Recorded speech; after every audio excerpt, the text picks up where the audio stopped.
Oh, thank you very much, Rich, for the introduction, and thank you everybody who's come to join today. So my name's Sarah Halpin, and currently I'm a broadcaster, I'm a presenter, I'm in the media, I'm a content creator, and I'm working with Everton Football Club as well. Do BBC Radio 5 Live, Sky Sports, BT Sports, all that kind of stuff. So sports and football media predominantly. But a little bit about myself. So yeah, you've probably gathered already that my accent's a little bit all over the place. So my dad is a Scouser, my mum's Mancunian. I was actually born in Wakefield in Yorkshire, only lived there for a short period of time. And I've lived in various places over my life. I'm about to turn 29 next month. But I spent a good 18 years of my life in a small town called Bridgnorth in the Midlands. We'd moved there for my dad's work. But when I was younger, starting from, a very young age, I always found going to school, things like that, it just wasn't for me. I didn't know what it was, but we're talking even from nursery level right through secondary school. My parents had absolute terrible times trying to get me to go into school, to the point where, we always had authorities involved, people from the school trying to get me to attend, because my attendance was so poor that my parents were facing getting in trouble over that. But I just never wanted to go to school. I always felt different, even though I had friends, and it wasn't that I was picked on or anything like that. I really struggled to motivate myself to get out and do things. And what I saw lots of doctors and things like that, and from quite a young age, I was diagnosed with having depression, which I didn't really, and even back then, we're going back sort of 15, 20 years, it wasn't really something that is as openly discussed and talked about as it is now. So I was suffering with depression, anxieties, and even my family, who were very supportive and stuff, I don't think they fully understood how to deal with me. And there was a lot of misconception when I was younger and growing up that I was just a naughty, a badly behaved young person. And as I said before, I never really felt that I fit in. When I turned about 14, tried alcohol for the first time. And what I very, very quickly realized when I had that first drink was I loved the feeling that it gave me. I loved the fact that I felt automatically full of confidence.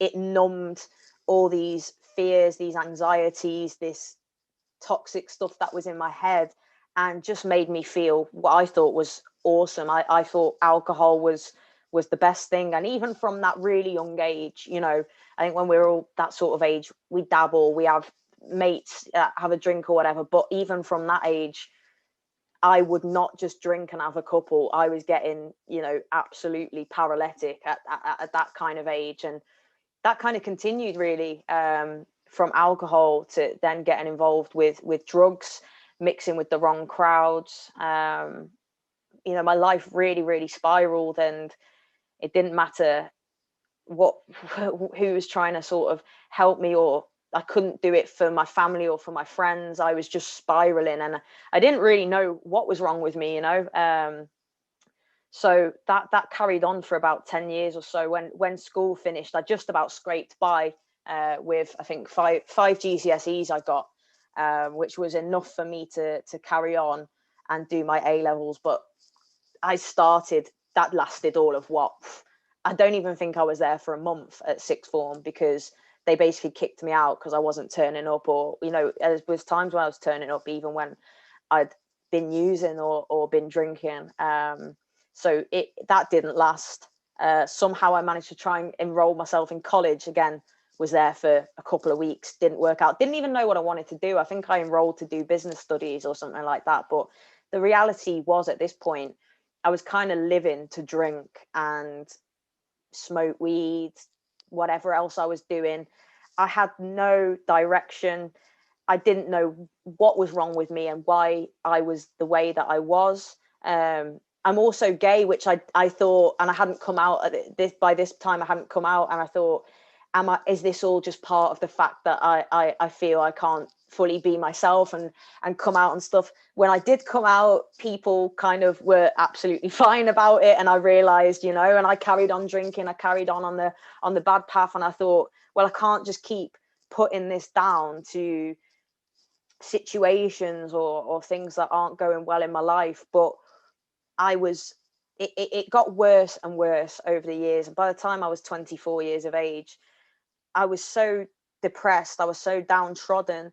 Every time I would go out, my loved ones would think that might be the last time they'd see me, because I'd go out, I'd drink so much that I'd lose my phone, or I'd switch my phone off. Nobody would know where I was, what I was doing.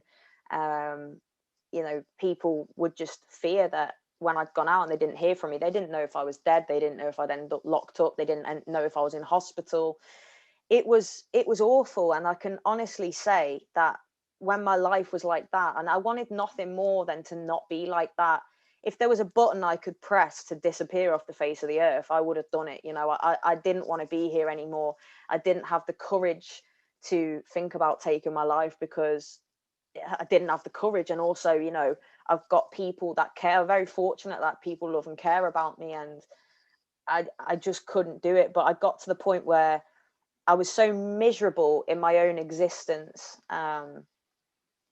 I actually had a job. I actually somehow had a job as well at a health food store at this point. And my manager, God love her, Sally Bull, she was so good with me. And there was times where she could see that I was a good person, but I was just really struggling, and my life was going bad. And she gave me a lot of support, and I managed to keep hold of my job for a little bit. But I remember one day being in work, and I shouldn't have been in work. I was not in a good headspace. I was still probably a bit intoxicated. And there was a lady that would come in the shop where I worked every few months. I didn't see her often, but she was just so lovely and had this real sort of calming energy about her. She come up to the till anyway to buy her stuff, and just simply said, "Oh, hi, Sarah, how are you?" And I just absolutely poured my heart out to her. Don't know why, I don't know where it came from, I don't know why I did, but I just broke down on this woman and was crying and said, I don't know what to do. I can't stop drinking. I think I might need to go to AA or something like that.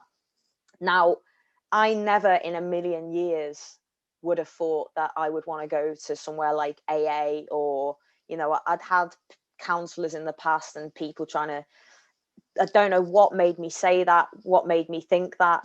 But anyway, as I broke down, this lady said to me, I've been going to AA for 6 years. I'm 6 years clean and sober. Take my number and I'll take you to a meeting. So at that point, I had nothing to lose, and I took this lady's number, and about a week later, I went to a meeting with her. And as I listened to everybody sharing, I quite quickly realized, like, okay, these people, I might not have the same story as them, but they are like me in that when they take a drink or they take a drug, they find it very, very difficult to stop. Their lives become unmanageable. They don't know what to do. And I saw people in these meetings that I was going to that had found happiness, had got well, had got clean, had got sober.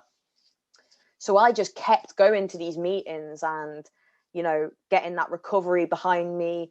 I started to feel good in myself. I was surrounding myself with positive people. I broke away from circles that were bad for me. But throughout all this, what I should say is that I've been an Evertonian for my whole entire life. My dad's a Scouser. So I think I went to my first game at Goodison Park when I was 4 years old. So throughout all this time, I've been an Everton season ticket holder. No matter where we lived, we'd always travel the game. But in the worst depths of my illness, I'd stopped going the match. And that is like my favourite thing in the world. Everton Football Club, and people in this city know what football means, whether you're red, blue, white, Tranmere, whatever, whoever you support, football's what it means. So when I stopped going the match, that's when I think people, if I'm not going the match, there's something very wrong. But got myself well through going to these meetings, and I started, I've been asked to do a few podcasts and stuff like that, just local podcasts on Everton. and we used to film. It's called the Blue Room. We'd film in the Radio City Tower in town. So at the time when I was living in the Midlands, I would get a train after work, travel to Liverpool, go up the tower, record an episode, and then get the train back to the Midlands. And I just loved doing it. I just loved going and talking about Everton, and I found that I really enjoyed doing that, and it gave me something to focus on, something positive to focus my energy into, and that was my love of the football club. And through doing these podcasts with the Blue Room, I started getting asked to do more and more things. I was then BBC Radio Merseyside, and then that turned into Talk Sport, BBC Radio 5 Live. I'm a big fan of Everton women's team as well, and I noticed that they didn't have that much content going out. So when I was going to watch the women play, I said to somebody at the club, I got in touch with the media officer and said, is there any chance I can interview the girls after the games just to get a bit of content out there for them, And they didn't have a problem with that. And actually they, after a couple of months or whatever it was, they said, we really like what you're doing, this content that you're producing. How would you feel about doing it for us? So I was like, oh my God, yeah, wow. So I started making content with Everton's women's team, going to Finch Farm, traveling on the coach home and away with them, really became like a part of the team, which is, and I still am to this day, which is incredible. I've just completed or almost completed my 3rd season as kind of the media person for Everton Women, really.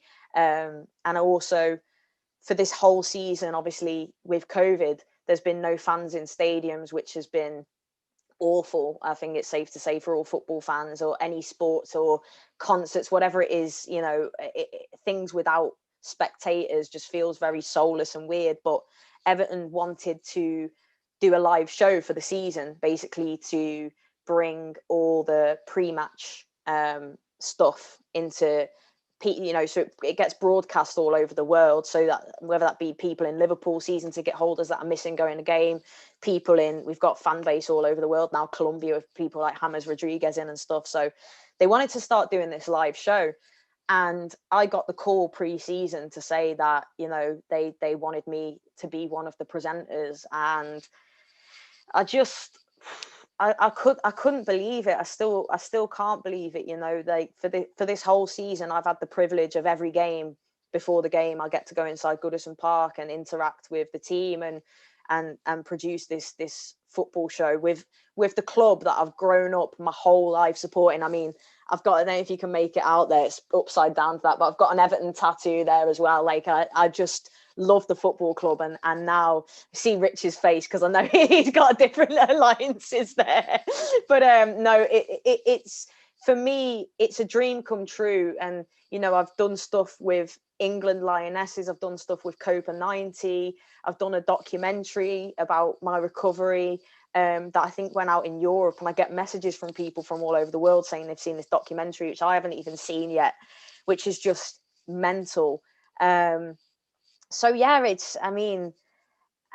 I just think you've got to always follow your dreams and never be told you can't do something. I get people from back in Bridgenorth. I've lived in Liverpool now, I should say, for the last 4 years, but I get people from back home saying, oh, I was just having a Chinese watching Match of the Day and your little head popped up on something, or and this is stuff I've grown up watching, watching these programs, listening to these shows, and now I'm privileged enough to be a part of them. I did a series a couple of seasons ago before COVID on Channel 4, a football show, and I just have to pinch myself every day.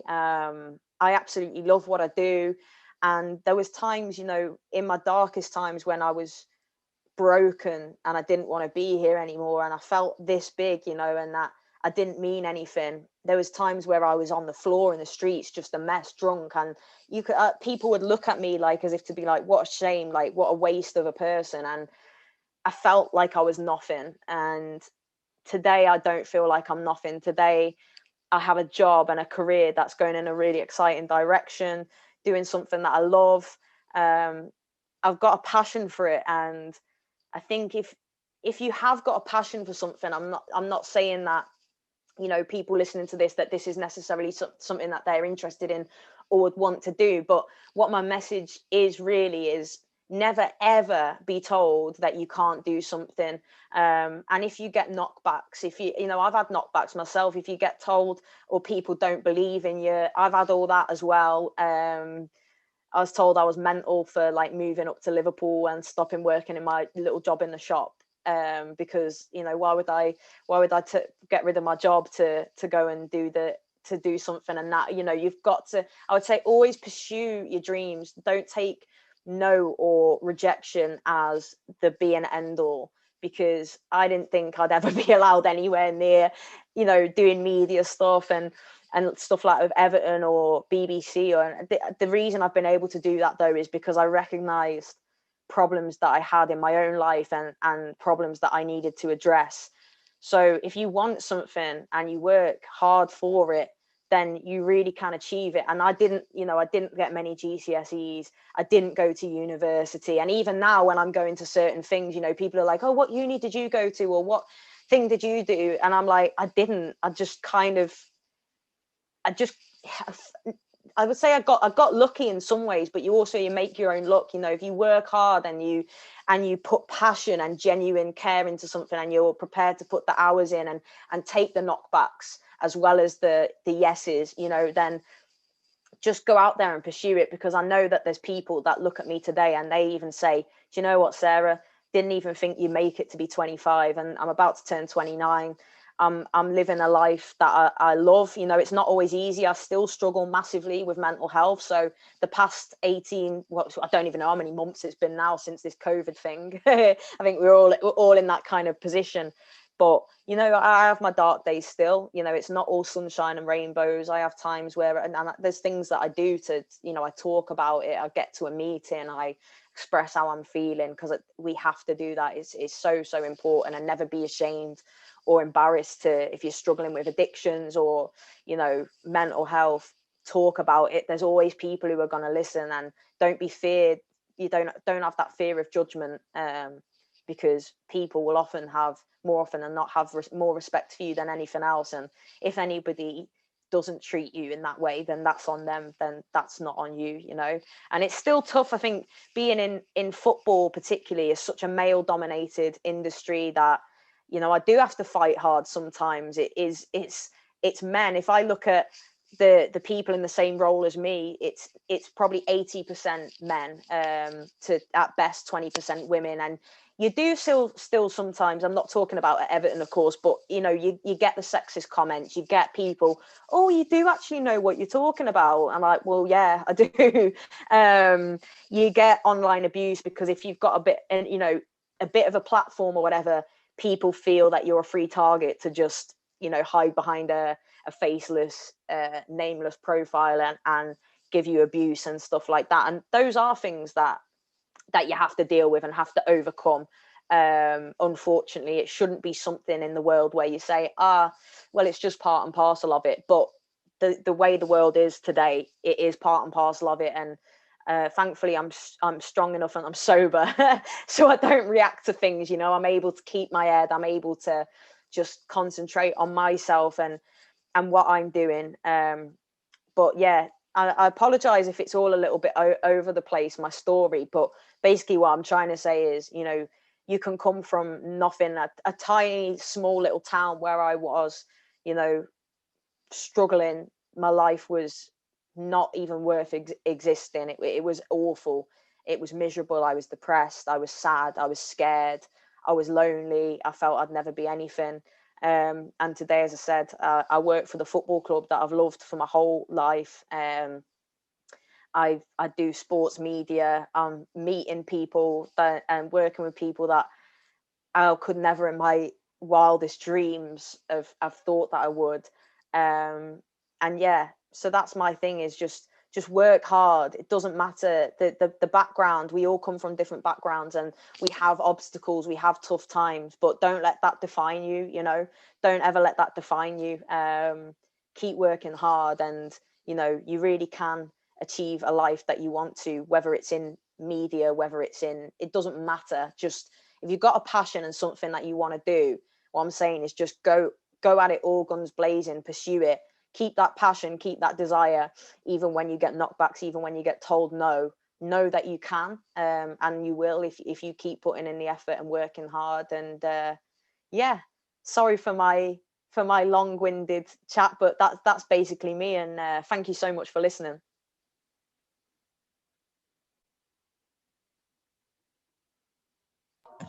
I'm just trying to unmute myself there. Sorry about that. That's Quite amazing.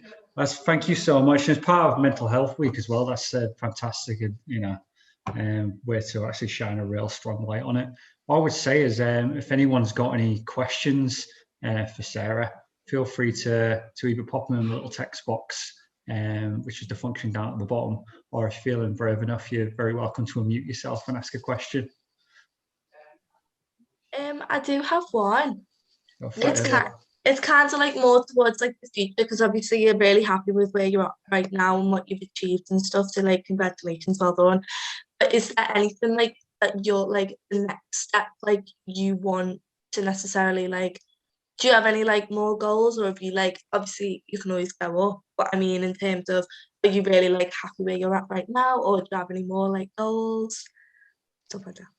Oh, thank you, Eva, so much for your question, and thank you for your kind words. That genuinely, it means a lot to me.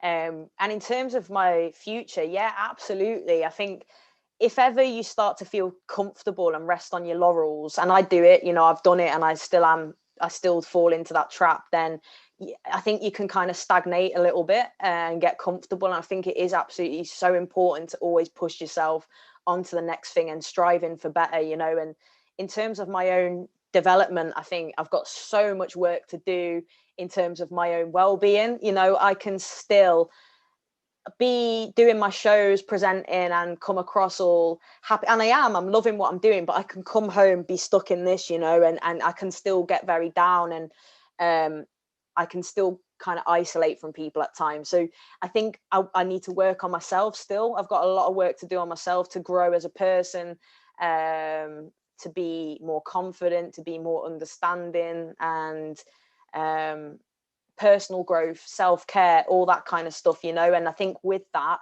then I'll be more equipped to take on bigger and better challenges, because like I said, if you rest on your laurels, if you sit still, then stuff can creep up on you. I think it's always important. You can always do more, you can always learn more, and I don't always do it. I sometimes sit and waste my time and think, oh, I wish I'd been doing this.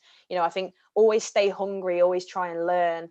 I talk a lot, and I think sometimes I probably need to listen more as well, and take things in from people as I go, and that's how I'll hopefully will progress. But yeah, I guess looking after myself and my own personal mental health is something that I probably need to do more of. Sometimes when you get busy, it's easy to miss. I do a lot of meditation and stuff like that because I find it really, really helps me. But it's easy to let up on your self-care routine, I think, when you get busy. So I need to learn to be more manageable and more balanced, because I'm still not balanced. I'm still mad as a box of frogs, as you can tell. Do you know what I mean? So yeah, personal growth, and then I think that will hopefully take me further in next steps in my career as well. Amazing, thank you. Thank you so much. That's great. Cheers, Eva. No one else has put any questions in the box at the side. I was going to ask a quick question. I was going to say, you mentioned about having bad influences around you when you were younger. I mean, could you offer any advice to any young people who might have bad influences around themselves at the moment, and how you got away from those? I mean, was there any outlet or anything like that helped? Yeah, absolutely. Well, there was a place in Telford called Recharge, and it was basically to help young people, young adults and teenagers who had a tough time, whether that be in and out of the system through addiction. And I was able to find them and find people in there that had been through similar experiences and similar sort of groups, and been through the same sort of stuff, and could resonate with me, with what I'd been through and what I was trying to break out of. And I think that's always something that's really good, because it's tough when you've spent so many years of your life around certain people, and you're used to drinking with them, you're used to getting up to no good, you're used to doing drugs, you're used to doing all these things. they're your mates as well. It's hard because it's bad. They're bad for you, and you kind of know that. But it's if people truly care about you, then if you're going to turn your life around and break free of negative and toxic people, and that doesn't have to be that they're drinking or using. There's all kinds of reasons why people can be toxic and a bad influence on you. It doesn't even mean they're a bad person. It must just be that they're bad for you to be around.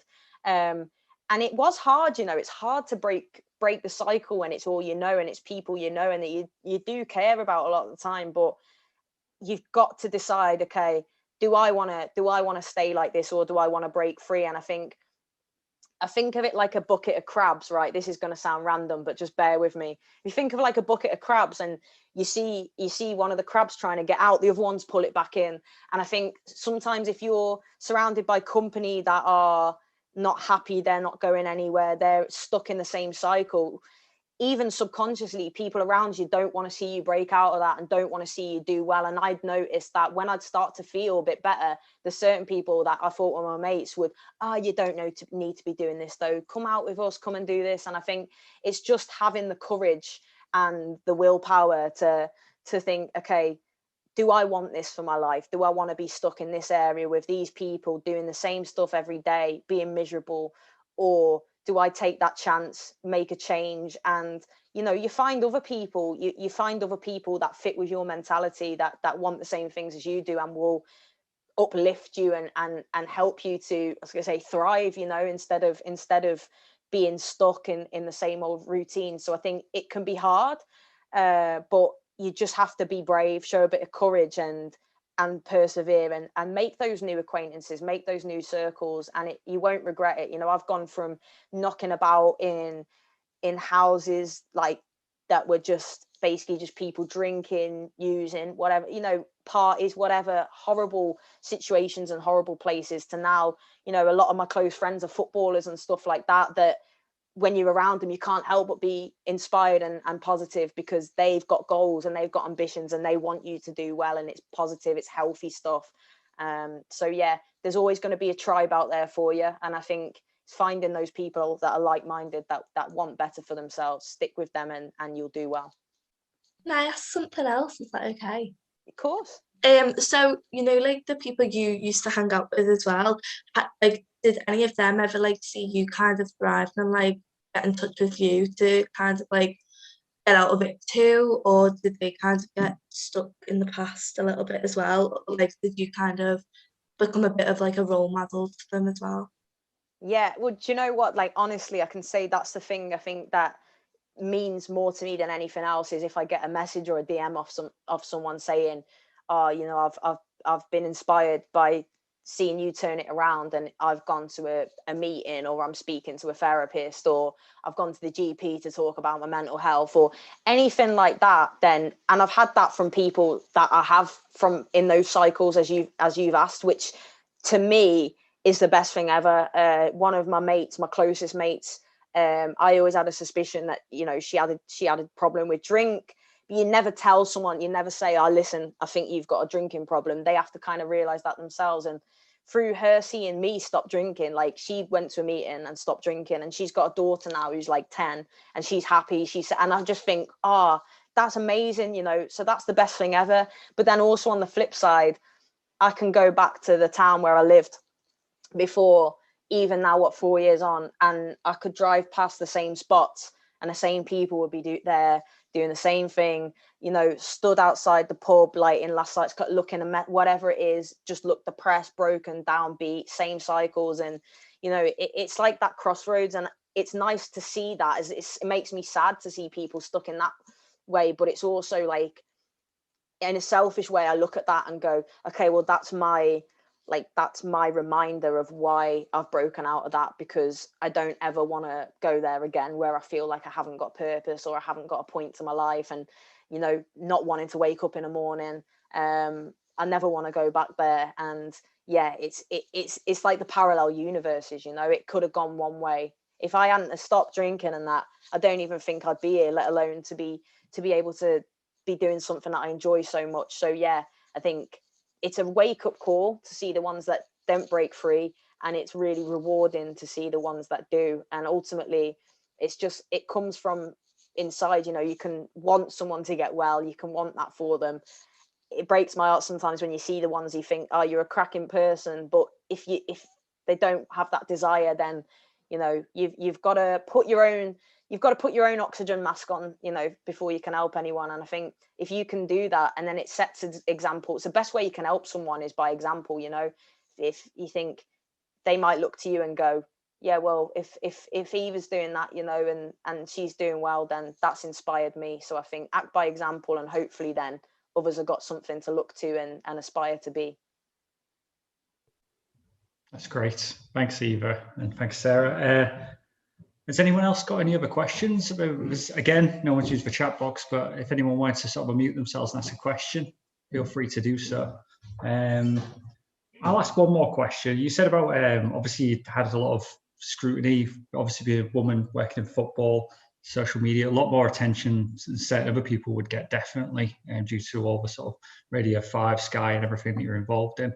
Have you got any advice? Obviously, this is an element, it is cyberbullying effectively. And obviously with your background with your mental health and everything as well, have you found any way of actually coping with that? Or is it an ongoing issue that you still struggle with? Or yeah, to be honest, Richard, I do still struggle with it, you know, but what I learned to do is I don't have to necessarily read it, you know. Sometimes you can't help but see a comment or whatever, but say if Everton put out a tweet and tag me in it, or BBC 5 Live put a tweet and tag me in it, I know that they're going to get big audiences. So I know you might get 20 nice comments and one nasty one.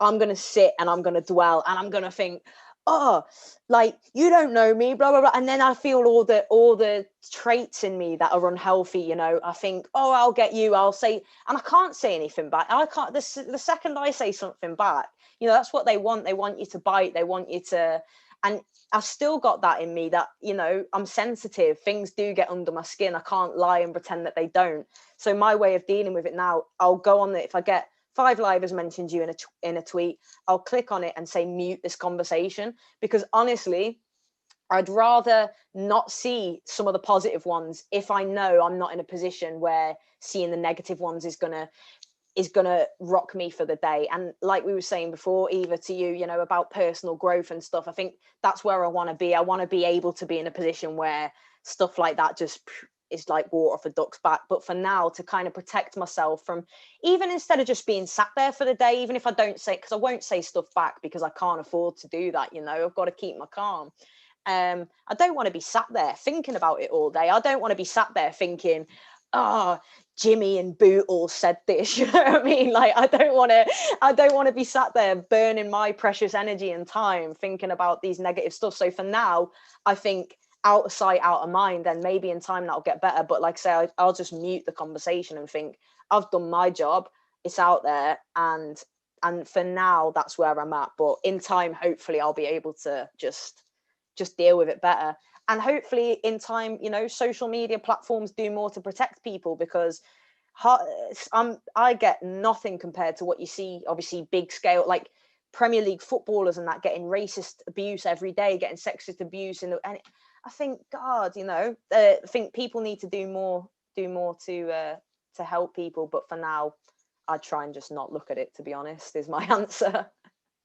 Thank you so much for listening. I really appreciate it. And as I said, happy to answer anything. And good luck with everything, guys, and enjoy your day. And thank you, Rich, as well, mate.